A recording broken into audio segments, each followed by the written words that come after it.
Okay. I want to start a series where we take a look at the Force and Destiny role playing game. My group and I have been playing it for a few weeks now, and we really like it. I thought we would. Before this, we played Edge of the Empire, and before Edge of the Empire, I was into the Warhammer game that Fantasy Flight Games put out, and I like they've evolved this fantastic dice system for role playing that adds a narrative aspect that you don't get with a simple D20 or 3D6. And I'm not bagging on those other systems. This is an enhancement to those systems, not necessarily a replacement. My group plays primarily this and D&D 5th edition. But we're going to focus on this. And what I'm going to do is I'm going to do a video focusing on specific chapters of the book. In this first episode, we're going to look at the introduction and the first chapter, which is about playing the game. The introduction is what you'd expect, from a role-playing game book. It's probably the introduction that you get in every role-playing game in history. It starts out with a little fiction. What's a role-playing game? I'm a game master. What do I do? I'm a player. What do I do? It says, where do I start? It says chapter 1 is character creation. Chapter 1 is playing the game. Chapter 2 is character creation. And it just tells you various things about the book. It's organized fairly well. Maybe a little long-winded, as you can see. It's a really thick book. And I can't help but think maybe they could have cut it down if they were a little less verbose with some things. But I think they're seeing the Star Wars license is potentially going to allow them to pull in a lot of people that are potentially new to gaming. And to be fair, my gaming group is kind of new to gaming. I'm really the only one who's been gaming an exceedingly long time. My wife has been gaming a while, but the other two members of the gaming group are fairly new. So they might be onto something there. So continues just talking about how to play the game. The art is really good. This isn't even one of the better pieces in the book, I don't think, and it's really not bad. You get your example of play. It's all standard stuff. Welcome to the galaxy explains who the Emperor is. The Jedi are gone. Trust in the Force, restoring balance to the galaxy, and all that's very important since this is Force and Destiny. So it's about Jedi, and this takes place kind of in between the end of Episode 4 and the beginning of Episode 5. So the end of A New Hope and the beginning of Empire Strikes Back is the time frame. So, and it's important to keep that in mind when playing this, because you're not going to make Jedi in the same vein that you would if this was a Clone Wars book or if this was an Old Republic supplement. These are a new breed of Jedi. You're starting new. You're like Luke. You've had very minimal training, and you are going about things on your own. You're creating a new legacy for the Force. And I think that's very important to keep in mind. Now, you can make characters on par, and they talk about Knight and Master level play. But were they to do something set in the Old Republic or the Clone Wars or what have you, you might see things a little differently. The classes might shape up a little different and whatnot. They explain here the differences between like this and the Edge of the Empire and the Age of Rebellion. And the primary difference is their motivations. In Edge of the Empire, you have your debt, who's coming after you. In Age of the Empire, you have your motivation for why you're fighting for the rebellion. And Force and Destiny is different. It would make it very hard to combine games without choosing which motivation to go with. I think they started, Edge of the Empire was very regimented and I really liked it, but it really only works for Edge of the Empire. I'm not that familiar with Age of Rebellion, I'm going to be honest. That setting didn't really appeal to me. We'll get into the motivations for this, though. And that's the introduction. Again, we're going to go into Chapter 1 now, playing the game. Get a pretty decent picture art of Princess Leia. This explains what players need, and really, all you need, if you can get it, a copy of this book is great, but you know it's kind of expensive. You can get a neat dice bag. Dice bag is good, and then ultimately all you need is your character sheet, provided your game master has the book, obviously. You need dice and your character sheet. And these are the dice that Fantasy Flight has created for this game. And we'll go over them in a minute here, but just to get a good look at them. Now, one of the things I think they actually... Yeah, see, they mentioned the beginner's game. It's a little dangerous. Some things change between the beginner's game and this game, and it's not an entirely smooth transition. But the beginner game does help. You get a lot of neat things. You get a pack of dice. Now, I think this represents 2 packs of dice. I think what I have here represents 2 packs of dice. My gaming group is finding that even this amount of dice for one player is not quite enough. So we're going to be adding another pack per player. And we think that'll get us by. So let's see. So it explains the core mechanic, which is the dice. The dice is what drives this game. So they start by talking about the boost die, which is this blue die. That will give you a minor help. You know, if you look, it's got success symbols on 1, 2 sides, and the advantage symbols on 1, 2, 3 sides, with the potential for double.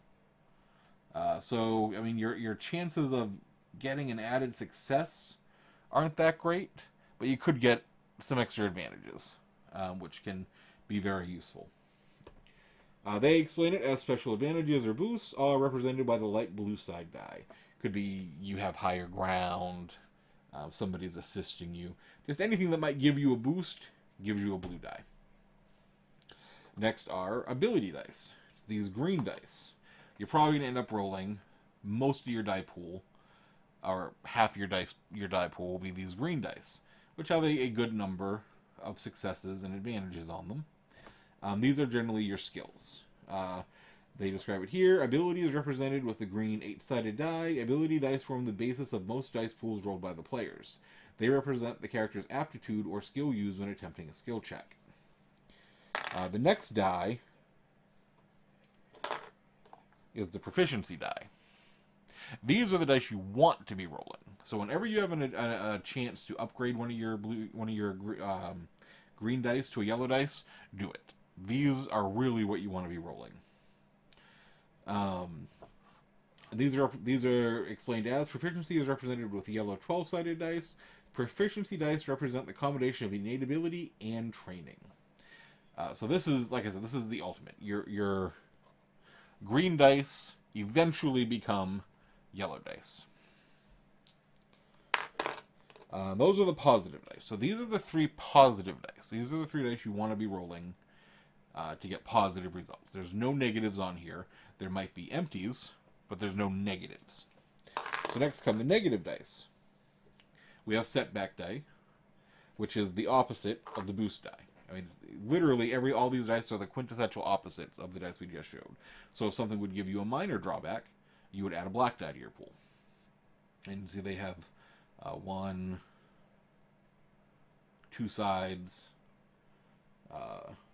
with failures, and then 2 sides with threat, and 2 blank sides. So they're actually, I think the blue die actually beats them a little bit. But not by much. Then your primary difficulty dice, and they're even called difficulty dice, are these purple dice. They're the dice that are going to be added to your pool to make things difficult. And that's where I find most people have the hardest time wrapping their head around with this system. There's not a target number. There's no defeating armor class 13. There's no you need 5 successes. You just roll your handful of dice, and we'll get to it. But these are what destroy your successes. These eat your successes. And in unfortunate circumstances, you could add these red dice. These dice you want to avoid whenever possible. They are, the opposite of the really good dice, so they have a lot of really bad outcomes. And they have that despair symbol. And the yellow dice have that triumph symbol. And those can enact powerful positive and negative consequences. They explain the challenge dice is the most extreme adversity in opposition. These dice may be featured in place of difficulty dice during particularly daunting challenges posed by trained, elite, or prepared opponents. They're bad dice. They're really, really bad dice. And then the final die is the force die. This dice just has a bunch of black and white pips on it, and it'll be used for various things throughout the game, including powering your force powers. Essentially, you roll it, and here I generated one dark side point. So if I wanted to fuel a power, I would have to fuel it using a dark side point, which could have certain negative effects. At the beginning of the game, you roll your destiny pool. If I roll this, I add one dark side fate token to our beginning pool. And then you should have some 10-sided dice as well, because you're going to roll percentiles occasionally. Alright, so that's the dice in a nutshell. Now we explain what the symbols mean. So for the good dice, you have your success symbol. Those determine whether or not you're successful. Each one of these that you get counts as a success. You have your advantage symbol. These indicate an opportunity for positive consequences or side effects, regardless of the task's success or failure. It's important to note that, regardless of the task's success or failure. Example of these positive side effects include slicing a computer in far less time than anticipated, finding unexpected cover during a firefight, or recovering from strain during a stressful situation. It's these symbols that really add to the game, because you can succeed with negative consequences, or fail and put yourself in a position to maybe have a better opportunity next turn, or give an ally an opportunity to succeed where you failed. And triumph. The triumph symbol is a powerful result indicating a significant boon or beneficial outcome. Each triumph symbol provides two effects. In addition to being a triumph symbol, it also counts as a success symbol. So this is really two things. You're going to have your triumph symbol and a success symbol. So if the success symbol can be canceled as normal by failures, but that will still leave you your triumph. Now that I also have found to be a little difficult to wrap your head around. The triumph symbol provides two benefits. It gives you a success, and it gives you a triumph symbol that lets you power a triumph effect. And we'll go into those a little later. Now, for negative results, you have your failure. These cancel successes. So these cancel each other out. You have threat, which are the opposite of advantages. These also cancel each other out. And if you have more threat than you have advantages, you'll suffer some sort of negative consequence, regardless of the task success or failure. And then there's despair, which is the opposite of triumph. Now, unlike the other things, these do not cancel each other out. At least I don't think they do. I think if you have a despair and a triumph symbol, you're going to get something really good and something really bad. Let's see. And like the triumph, it counts as two things. It counts as a failure and a despair symbol. The despair symbol is a powerful result, indicating a significant bane or detrimental outcome. Each despair symbol imposes two effects. First, each despair symbol also counts as one failure. In every way a failure has previously been defined, this means the failure represented by a despair symbol could be cancelled by a success symbol generated during the skill check. Second, each despair can be used to trigger potent negative effects. A despair symbol may be used to indicate a weapon is jammed, or run out of ammunition or energy cells. Despairs may activate other potent effects as well, including the effects above and beyond those triggered by threat. These may be determined by the GM or defined by environment, an adversary, or special character ability. Players suffer both effects of each despair symbol. They do not get to choose between the failure and the special triggered effect. The failure aspect of the despair symbol can be cancelled by a success symbol. However, the second aspect of a despair symbol, the despair symbol itself, cannot be cancelled. Multiple despair symbols are cumulative. Each despair imposes one failure and can be used to generate its own special effect. The despair symbol only appears on the red die. So again, you could have both the triumph and the despair. In this case, the successes and the success this generated would be canceled by the failure this generated, but then you would have a potent positive consequence and a potent negative consequence that are not canceled. I hope that made sense. And this is a really neat. I'm trying not to get a glare from my light over there, which is unfortunate, but it's like a Jedi temple, maybe in a foresty area. A bunch of younglings practicing the Force. They might be having a little too much fun with their lightsabers, but it's a neat picture anyway. I like it. So the basic dice pool. You're gonna build your dice pool from your attributes, which they explain here. You have agility, brawn, cunning, intellect, presence, and willpower. All characters have these. These are your basic attributes, and they're rated, I want to say, between 1 and 5. Yeah, 5 or 6 represent exceptional performance and ability.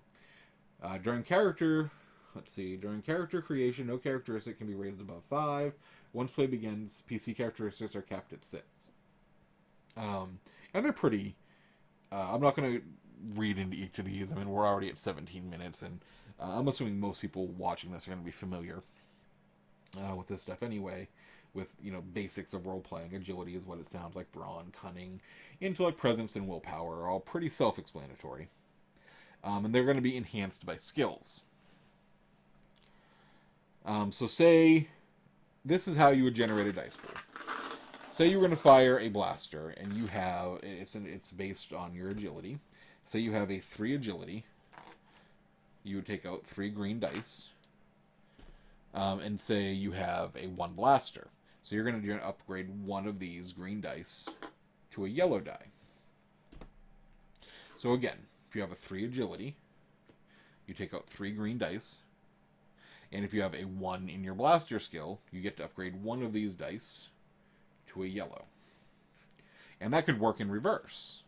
Say you have a 1 agility and a 3 blaster. Since the 3 blaster is higher, you have 3 skill dice in blaster and 1 agility. So you get to upgrade one of your blaster dice to a yellow.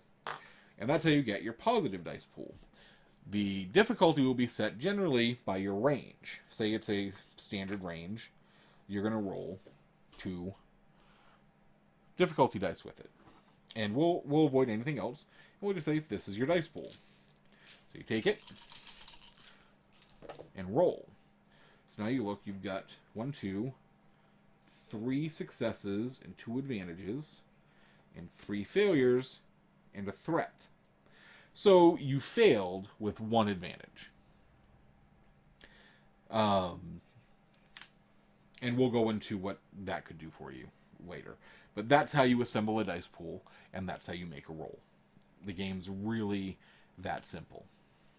You take whatever the largest pool is. Say the largest pool is 3 dice, and then exchange a number of dice in that pool equal to the smallest dice pool between your characteristic and your skill, and upgrade them to yellow dice. So say the smallest number is 2. You take out 2 and upgrade them to yellow. And then your difficulty will be based on a variety of factors. They actually have a difficulty chart here. So if you have nothing defining what your difficulty is, your GM can always look at this. Simple is nothing. routine check. You'll get that like initiative. Initiative doesn't have any difficulty to it. You're just counting your successes and advantages.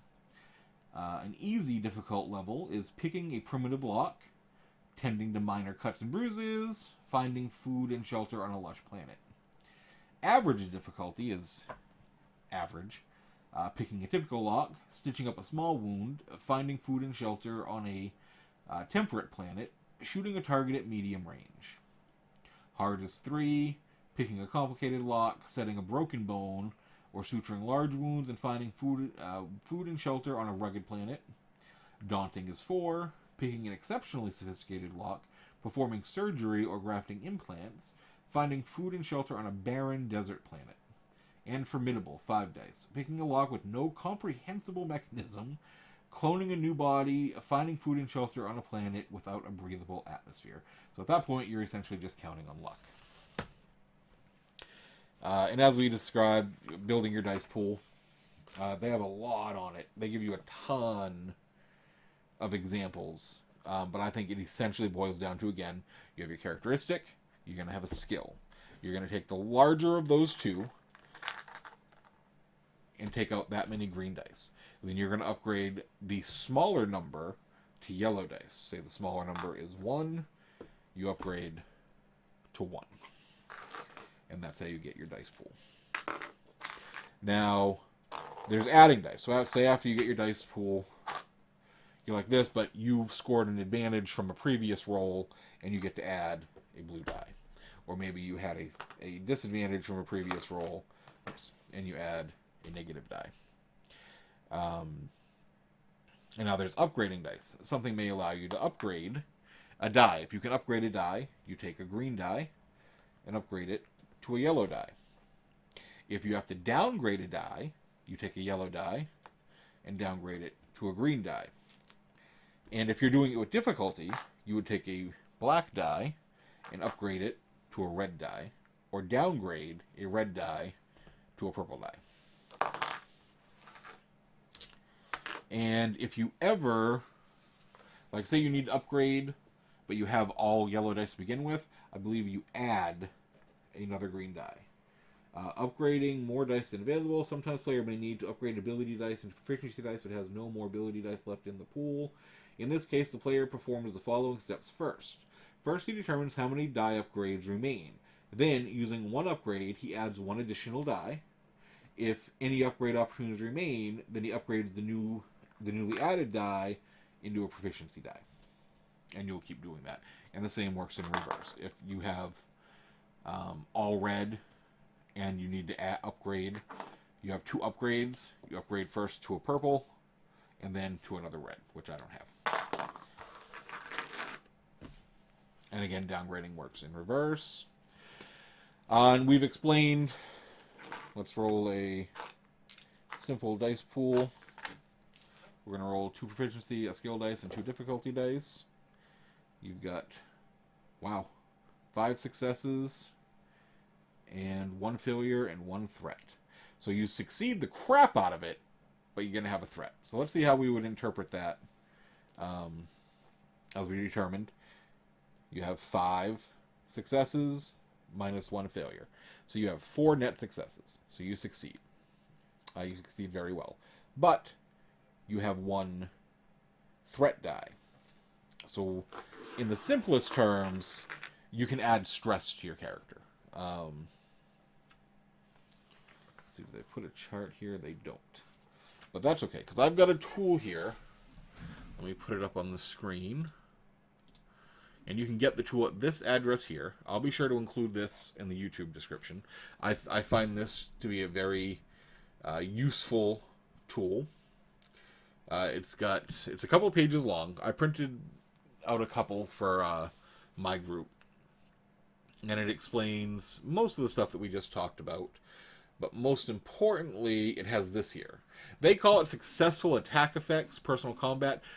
You don't need the successful for most things. So you had, in this example, we had 1 threat.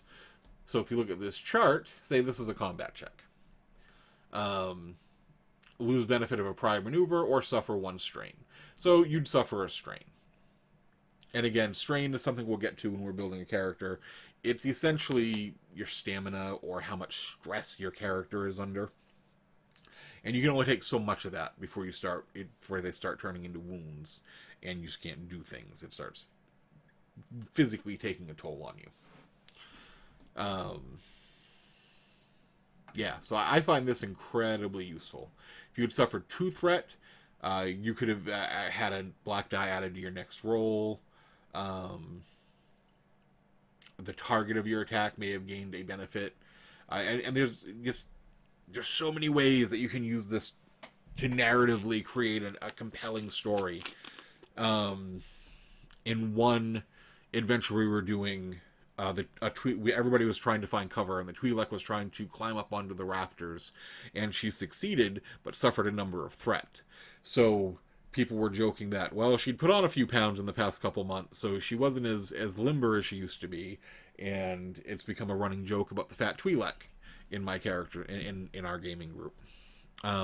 It could be in another adventure, somebody shot a blaster, hit, but gave the target a boost die. This represented them stumbling on some loose rocks and being at a disadvantage on the next attack against them. Really, the limits are just your imagination. We've had somebody succeed with so many advantages that we just had the character they were trying to charm just fall in love with them. Love at first sight, just because it was like 6 or 7 advantages. It was some disgusting thing. But anyway, I highly suggest getting this from the Alexandrian.net. And like I said, I'll put this in the video description. It's very useful for a number of things. It includes all kinds of great information. It's a much more useful version of the Game Master screen, and the Game Master screen is very useful. Don't get me wrong, I love the Game Master screen for this game. The Game Master screen is phenomenal. In fact, it was the Game Master screen that made me see if I could find something printable like that, because it was so useful. They packed so much useful information into that Game Master screen that I wanted every member at the table to have their own screen. And I found this Justin Alexander, or collated by Justin Alexander here. He put together this phenomenal little cheat sheet. If I have one problem, it's that it prints out in landscape mode, so you have to flip it. You can't just turn it. So we're putting them in binders. But a phenomenal tool. I definitely suggest you pick it up if you're playing the game. And that's it. That's knowing that, you know how to play the game. That's basic difficulty. There are oppose checks. So say you're shooting at somebody. You would use their skill. So say their dodge had a red and a black die. You know, that'd be the equivalent to your dodge being a yellow and a green die. So you would add that as your difficulty to shoot them. No oppose, nobody else has to roll anything. Everything is done in your roll. It's a one-roll engine for the most part, and it works fairly well. I complained about it a little bit in the last game we were having, but I think it was more to do with the fact that we weren't upgrading our green dice as often as we could have. Their example of an opposed check is Kaviri Ra, a Togruta Seeker, is trying to sneak up on a wild Nexu without being detected. Kaviri has an agility of 4. I don't have 4 dice. Just pretend that's green. And a stealth of 2. So she can upgrade 2 of those to that. Building an initial dice pool of 4 ability dice, 2 of which are upgraded to proficiency dice. So 2 green, 2 yellow. The Nexu has a cunning 2 and a perception of 1. So they're going to get 2 negative, and 1 gets upgraded to a red. Therefore, the opposing opposition has 2 difficulty dice, and one of which is subsequently upgraded to a challenge die. If there are no other factors, the skill check has 6 dice. And it's this right here. So as you can see, building a pool of dice is so easy. And reading it is as simple as 1, 2, 3 successes 1 failure, and 3 threat. So you're going to succeed because you got the 1, 2, 3, -1. You got 2 net successes. Your advantage is going to get canceled by that threat. So you succeed with 2 threat and a triumph. So something very good is going to happen, but you're also going to have a minor negative effect. And that can seem overwhelming. There's a lot happening in this dice pool, but it's a dynamic world. And I think it helps represents that there's a lot happening in your world. And that's how you make a check. Competitive checks are, I guess, the final kind of checks we're going to talk about here. And I think it's best to go right into an example, knowing what we know about checks now. And we're hitting a half hour, so I'm going to try to get this wrapped up. Belandi, the Marillion Consular, and Pond, the Nautolan Warrior, are each attempting to convince a local antiquities dealer that he should sell one of them a crystal that either could use in constructing a lightsaber. The GM decides that making their arguments will require a hard leadership check. Belandi has a presence of 3 and a leadership of 2, while Pond has a presence of 2 and a leadership of 1. Belandi generates 2 successes and 2 advantages, despite his inferior presence and leadership. However, Pond manages to succeed in generating a success, a triumph, and 3 threat. Pond wins the competitive check based on the tiebreaker, since the triumph also counts as a success, convincing the dealer to tell him where the dealer got the crystal in addition to selling the crystal to him.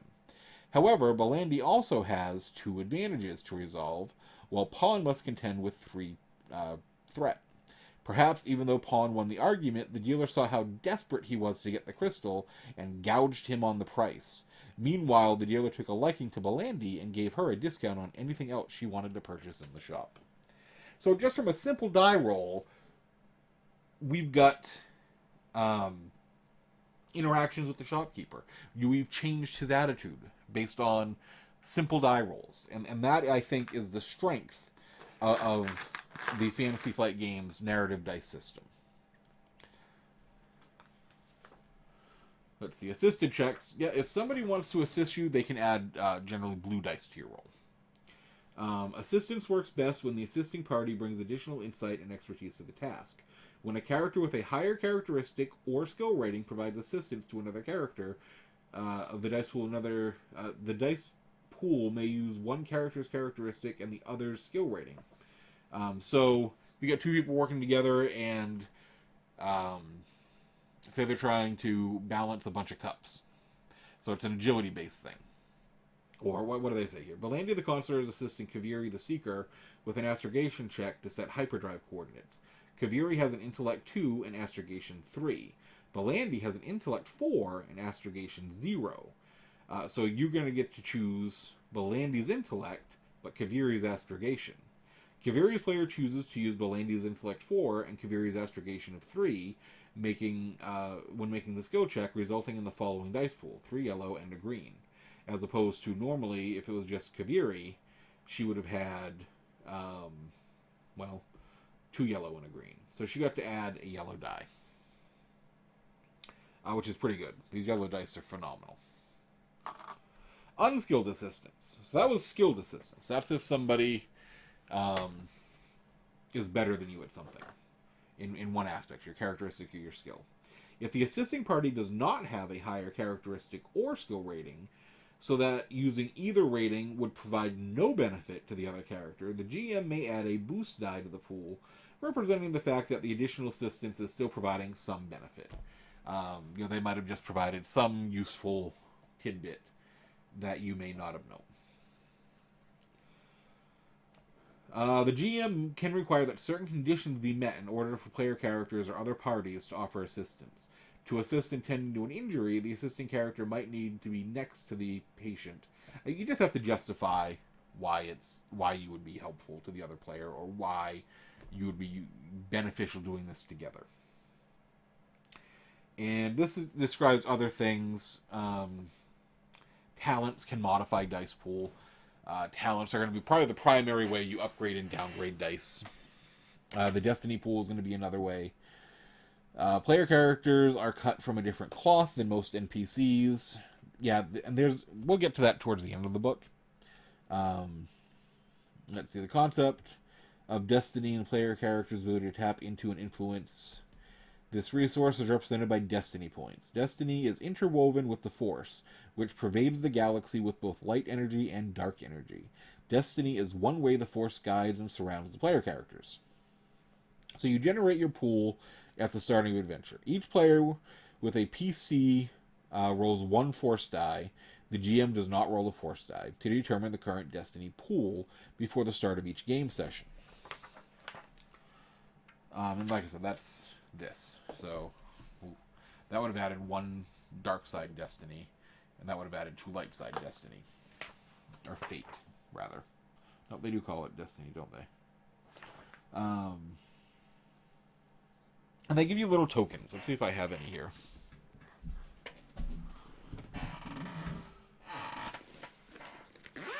You get tokens with the beginner game, and they also come in the dice packs. So you're going to get a ton of them, depending on how you go about getting your dice. So that's a light side, and then you flip it over, and that's the dark side. So say this was the starting pool. How they are used. All players and the GM can tap into Destiny by using Destiny points in the pool. There are several distinct ways players and GMs can spend Destiny points. When a player spends a light side Destiny point, it's converted to the dark side. You flip it over. And when a GM uses one, they flip it over to the light side. So in this way, the light and dark side of the Force flows. It ebbs and it flows. It wanes and waxes and whatever. Now, all characters have the opportunity to call on Destiny to enhance a skill check. A player may spend one Destiny point to upgrade his starting dice pool by one. In other words, the player may upgrade a green die into a superior yellow die. The GM may spend a dark side point in this way to upgrade the NPC's dice pool. So you could upgrade a purple die to a red die. Well, that's raising the stakes. Destiny can be used to help keep characters out of harm's way. Characters can call on Destiny to make an opponent's skill check more challenging. A single player may spend one light side Destiny point to upgrade the difficulty of any NPC skill check by one. This refers to upgrading a purple die to a red die. The GM may spend one dark side Destiny point in this way to upgrade the difficulty of the PC's dice pool. This is the primary way the GM does it in ours, and we primarily do it here. It's simpler to think of it that way. We also try to minimize NPC rolls. And you might need to spend a Destiny point to activate any special abilities or talents. I haven't seen any, but we're fairly inexperienced characters. Let's see. Many powerful talents allow characters to spend Destiny points for various effects. For example, a savvy ambassador can spend a Destiny point to immediately recover from strain equal to his presence rating. Nice. Luck and Deus Ex Machina. Destiny can also be used by the player to introduce facts and additional context directly into the narrative. The GM already does this by managing and directing the story, but this use of Destiny points provides the players with a means of contributing as well. Imagine the player characters land on a planet they expected to have breathable atmosphere, only to find that a leak in the gas mining facility has rendered the air toxic. One of the players suggests spending a Destiny point saying, "Good thing you remembered to pack those rebreathers the last time we were in dry dock." While none of the players may have specifically mentioned or listed rebreathers before, it's a sensible and creative addition to the game. Similarly, a player may spend a Destiny point in this manner to suggest finding a spare stim pack while quickly scavenging through a medical facility, or to propose introducing a terrain feature the player character can duck behind for cover. So it's in modern gaming, giving these sort of narrative tools to players has become not just a staple anymore. It's almost become a necessity for modern gaming. And this is the tool for doing that. Destiny point economy and gameplay. All players and GMs are encouraged to use Destiny points regularly, creating an ebb and flow. Yeah, our GM hardly uses them at all. We have to kind of get on her ass about it sometimes. She's new to GMing, and I think it's a little overwhelming at times for her. And I think she just forgets they're there. So we do our best to make sure they're within her line of sight. Because when you use all of them, they get moved over to the dark side. You can't use them anymore. So you can't upgrade your dice pool when you need it. Experience and developing. This is a weird place to have it. I would have put it after. Yeah, some of this I think it's in a weird spot. I would have put it after character creation, but we'll go ahead and discuss it real quick. Especially because you have to use experience in character generation. You gain experience as you play, and you can upgrade almost anything except your characteristics. Your characteristics can only be upgraded under very special circumstances that you'll find in your talent trees. Each skill has 5 ranks of training available. A player character may have already acquired several ranks of skill training from his starting career and specializations for free. Yeah, I mean, we're going to go over all this in the very next video, so we'll talk about derived attributes real quick. Wounds, how much damage you can take. It's generally your brawn plus something at the start of the game. Now, there are some important aspects from post-character generation. A character starting wound threshold is based on species and brawn rating. After this initial value is determined, increases to brawn do not increase a character's wound threshold. Wound threshold improvements can then be acquired only by purchasing the appropriate talent, such as toughened. I mean, you're unlikely to raise your brawn anyway, except under special circumstances, but increasing your brawn post-character generation does not give you more wounds. And the same goes for strain. A character's strain threshold represents how much stress a character can withstand before becoming stunned, dazed, or otherwise incapacitated.